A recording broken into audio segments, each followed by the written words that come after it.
All right, so section 3.5 is specifically about solving systems of equations, but these systems are not linear. So we spent a lot of time in the previous weeks talking about solving linear equations, which means that everything is aligned. But this one specifically is talking about solving non-linear systems. So what that means is, and for our intents and purposes, we are going to solve things using that have parabolas in them and circles in them. Okay, so that's really what we're going to be doing. So these are going to either have parabolas or they're going to have circles. Now, some of you don't like circles because geometry was kind of tough for you. Some of you don't really care about circles. It doesn't really make a difference. All we're going to be doing is plugging certain things in and solving it and simplifying it. And once you get things plugged in, it turns into solving a quadratic equation. If you're comfortable solving a quadratic equation, then this should not be that rough of a section for you. Okay? So there are three typical things that can happen. Okay? So you know how we said that there were, we said specifically there were going to be no more no solution type questions? That is kind of true. No solution questions kind of still exist because the real thing that we're thinking about is there are no real solutions in that system. They still could have imaginary solutions, but what we are focusing on is kind of like in a real world scenario. If I have two things that never ever cross, they can't have any solution because they're never equal to each other. So in this section alone, no solution could be an answer here for you. Okay, so in previous sections, I said no solution wasn't really going to be an answer, specifically because imaginary numbers existed. No solution is kind of going to be okay here. All right, so the things that can kind of happen, or the things that we can look at, is we can have a parabola and a line, and we can have those parabolas and those lines cross in certain areas, like this. Those are all three of the scenarios that can happen. We can have a parabola and a line that never cross. We can have a parabola and a line that cross twice. And we can have a parabola and a line that cross once. This thing right here is going to be what the no solution looks like. This would be two solutions because we can see that it crosses two times. And then this one right here would be one solution. And that solution would be when that line intersects the parabola at the vertex. So that's what they're really looking at. So just so you know, those are the three scenarios that we can have. Now, the other thing that we can have happen is we could also have a system with two parabolas in it. Now, the system with two parabolas in it could have no solutions if one parabola looks like this and one parabola looks like this. Notice they never ever cross.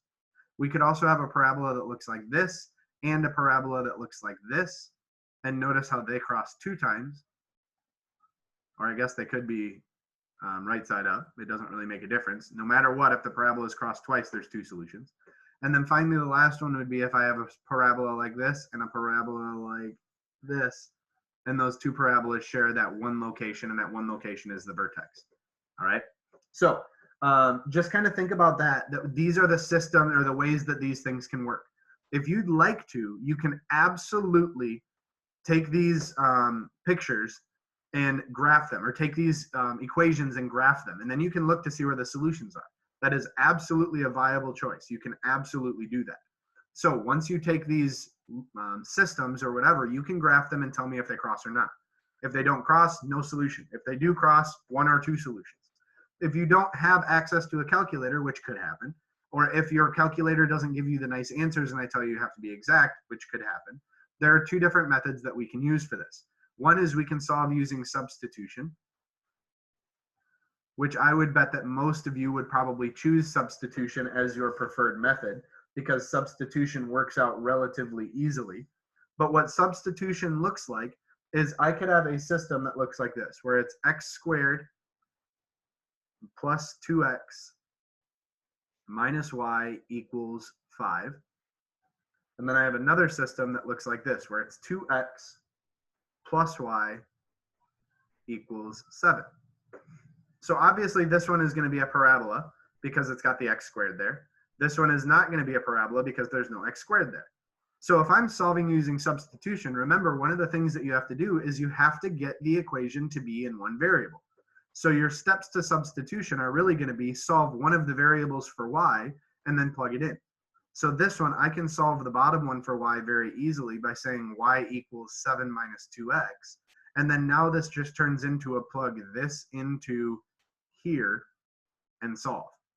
So once we do that, it should be a really, really easy solution or system because you know exactly how to solve that system. So it's going to turn into this equation, x squared plus 2x minus, and then I'm going to plug everything in for y, 7 minus 2x equals 5.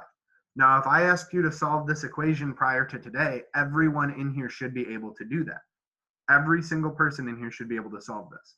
So this really means x squared plus 2x minus 7 plus 2x equals 5.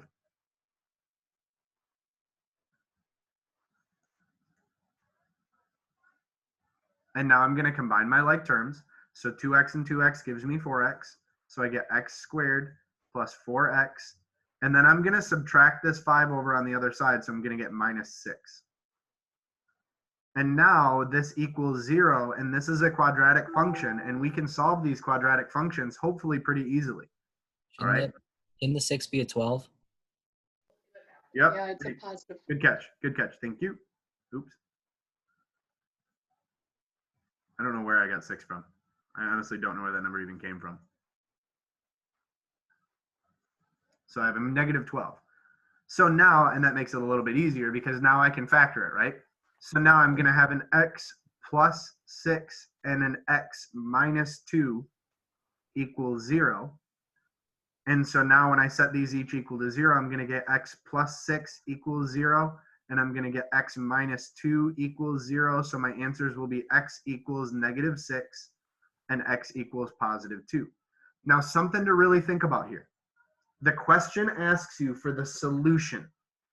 A solution to this thing is going to be your ordered pairs because it's asking you for the location that these two graphs are going to be crossing each other. So it's asking you for the location that they cross. If you want to find the location, I've figured out 2 locations so far. I just don't have the complete location. I need to figure out negative 6 comma what and 2 comma what in order to solve this. So now I'm going to take this and plug it back into the equation. So I'm going to say y equals, I'll do that in a different color. So now if I want to find y, I'm just going to say y equals 7 minus 2 times negative 6. So that's just saying y equals 7 plus 12. So that's saying 19. So when I plugged in negative 6, I got y equals 19. When I plug in 2, I get y equals 7 minus 2 times 2, which is 3. So my other coordinate is going to be 3. So when I solve this, I get the points negative 6 comma 19 and 2 comma 3. Okay? So that's the process of substitution. All it turns into is solving one of the equations for y and then plugging in. You could have done the exact same thing up here. You could have moved all of this stuff over to the other side if you wanted to, and then solved for y and plugged it into this equation. You just have to pick the equation that's easier for you. Okay, that's all you need to do. Pick the equation that's easiest. Once you pick the equation that's the easiest, then you move on and substitute from there. The substitution is absolutely no different than it ever was. Solve for one variable and plug it in. Okay, so that's the example with substitution. Obviously, the math can get a little bit trickier and more challenging, but for the most part, it really shouldn't make too much of a difference. Okay, so I'm going to just go through another substitution problem with you right now. And this is going to be a circle problem. So that way we can see how much more challenging it gets. And that's what we're going to call good for today. So we're only going to do substitution today. We'll talk about elimination tomorrow. But substitution, you know, you're just solving for a variable and plugging it in. So another system could be something like this. So let's say that, and I'm not going to do the examples from the book. So hopefully you guys can kind of get the feel for those. You can look at the ones in the book and kind of look through it if you need extra examples. So let's say that we have the system x squared plus y squared equals 16. And then the other part of the system is y equals negative x plus 4. So what we're going to do is, obviously it's already solved for y, so that's nice to us. We're just going to take this and plug it into the equation. So it's going to turn into x squared plus negative x plus 4 squared equals 16. Now I'm going to tell you right now, this type of problem is one of the biggest issues that I see from kids in algebra and in calculus. Because what I'm going to see, and I'm going to do this in red because it's wrong, what I'm going to see, and some of you might already be doing this right now as we speak, x squared plus x negative x squared would just be x squared, and then 4 squared would be 16. This is what I'm going to see from you. That is not the right solution. This is not right. Because if you remember, this stuff being in parentheses means that I have to double distribute. I have to do negative x plus 4 times negative x plus 4. I have to double distribute. So we're missing that term in the middle if we don't double distribute. So negative x times x would give me positive x squared. Negative x times 4 would give me negative 4x. 4 times negative x would give me negative 4x, and then 4 times 4 would give me 16. So we had almost the right stuff. We're just missing that term in the middle. So that double distribution is the problem that you're going to get tricked on. So I'm going to have x squared plus x squared minus 8x plus 16 equals 0. So now what I'm looking at here is I'm going to have x squared and x squared, which would give me 2x squared, minus 8x. Oops, that's not equal 0. Sorry. This should be equal 16. Plus 16 equals 16. And now notice how it's just a normal quadratic that you have to solve. So what I'm going to do is I'm going to subtract 16 from both sides. So I'm going to get 2x squared minus 8x equals 0, because when I subtracted that 16, it goes away. I can also see right here that I can divide by 2. So I'm going to do that too. So then I get x squared minus 4x equals 0. Now this is a problem that a lot of people have with factoring. This is a factoring issue that some people run into. Notice here, I can take an x out of both terms. So I'm going to take an x out of both terms. So take an x out of here, and I'm going to be left with x minus 4 equals 0. So I'm just factoring. If you really struggle with that, you can still think of it like this, where you have x squared minus 4x minus or plus 0 equals 0. And you can look for two numbers, one number that multiplies to give you 0 and adds to give you negative 4. So x plus 0 and x minus 4. You can look at it like that too if you'd like to. It doesn't make a difference. But now I just set each of these equal to 0. And then I am left with x equals 0 and x equals 4. But remember, the question asked us to specifically solve this. So I haven't solved the system yet. I've just come up with the ordered pairs of 0 comma something and 4 comma something. I haven't come up with the other half of the ordered pair yet. So if I want to come up with the other half of the ordered pair, I just have to plug that into the equation. When I plug 0 in, negative 0 is 0. 0 plus 4 is 4. That gives me my y value. 4, when I plug that in, negative 4. Negative 4 plus 4 is 0, so that gives me my other solution. So my solution to this problem is going to be 0 comma 4 and 4 comma 0. Now that is a coincidence that that happened.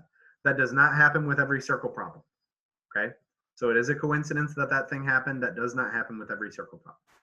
Does anyone have any questions about solving systems using substitution?